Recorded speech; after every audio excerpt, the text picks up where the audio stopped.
Okay. All right. We'll take a quick break from writing about, writing books and children's books and the such like. We are going to play a piece of music here which apparently inspired you. We'll find out why and how it inspired you. But tell us a little bit about this piece of music that we're about to play.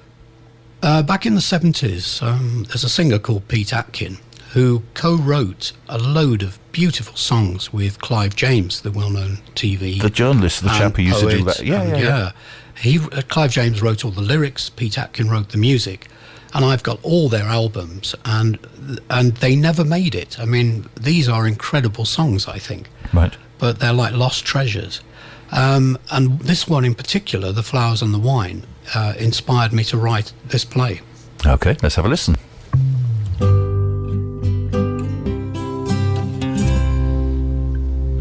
Lyrics co-written by Clive James, no less. Phil Mansell, our guest. Now, Phil, you suggested that song. You said it inspired you to write a play. So we've touched on adult books. We've touched on the children's books and the illustrating. Where do plays come into all this? Oh, well, I've been writing plays for quite a long time. And I started to have success about 15 years ago when I entered some playwriting competitions. And my plays got into some one-act competitions and won the prize with the Amdram company that I was with back in Wales. And I've just continued to write because it's another thing that, in a way, it's easier to write a play than a book because you don't have to bother with all the descriptions and everything. You just write down what people are saying. Okay. So, obviously, it must be a completely different sort of set of writing rules then for a play. Oh, yeah. You have to think about the logistics of how you're going to stage it, and is it going to be possible? It's no good having a herd of wild horses galloping across the stage. You've got to, have your feet on the ground and think, well, could they possibly do that on stage? How are they going to get on and off? And is it going to be entertaining? It's got to make people enjoy the evening at the theatre. So did the temptation of writing a play come because you were involved in an amateur dramatic group, or the other way round? No, I'd written plays before I joined the group. Right. And I was trying to get the group to actually stage some of them. But I realise now why they didn't. They probably weren't good enough. And as I say, they had the playwriting competitions. The first one was to tie in with the Ryder Cup coming to Newport back in 2010, I think. Right. And then there was another one to do on a Shakespeare theme, which was done in partnership with the Royal Shakespeare Company. And that was a play I did called Poor Yorick, which was the adventures of the jester in Hamlet, who isn't dead.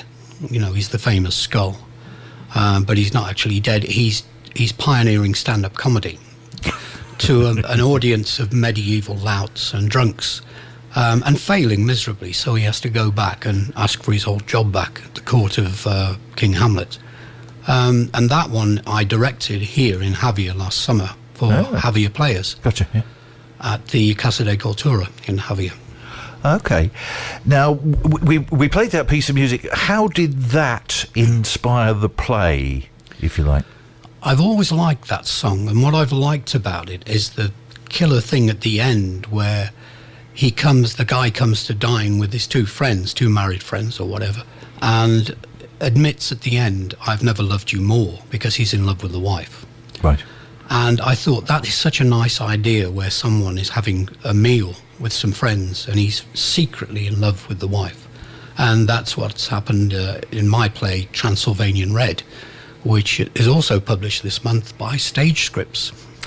I'm guessing that is a completely different publishing process than self-publishing on Amazon. Is there a similar kind of internet-based system for getting plays published? Well, it's all done through emails and things. Basically, I write the play and I'll send it off to my publisher, right, and they'll put it online where Amdram companies or whatever drama groups can peruse all the plays that they publish and then choose one or two or whatever that they want to stage. Now, you mentioned competitions a little while ago, and I mean, there are plenty of them, aren't there? Short story writing competitions, as you mentioned, playwriting competitions. How important are they to an aspiring writer? They were very important to me. When I entered the one-act play competitions, it forces you, you've got a deadline, and it forces you to sit down and write within the parameters of the competition.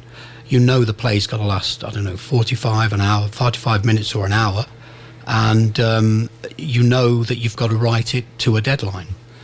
And you know you've got a theme. So in a way, it provides a lot of the basics. You don't have to sit around thinking, what am I going to write about? You know what you've got to write about, because very often the playwriting competition, I did one for golf, I did one with a Shakespeare theme.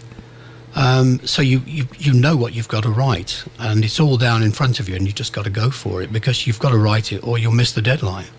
I suppose that discipline, if you like, for writing something, whether it be a play, as you said, 45 minutes or an hour or whatever, is important, isn't it? Because it's all well and good thinking, I can write this book, and you've got these rambling, daft ideas in your head. But when you have some kind of structure, does that Amazon self-publishing thing give you any kind of structure? Have you got to come up with your own? Oh, no, that's down to the individual. Right. As I say, I'm writing several others now. I'm working on a few children's books, etc. But it's the self-discipline. I've got to set my own deadlines. I've got to say, I've done the illustrations for this bit of the book, I've got to do the rest of them. You do need to impose that on yourself. It does take a lot of self-discipline. I'm sure. Okay, we shall come back and chat some more in just a moment. It is Valley FM with our special guest live in the studio, Phil Mansell. Back in a moment.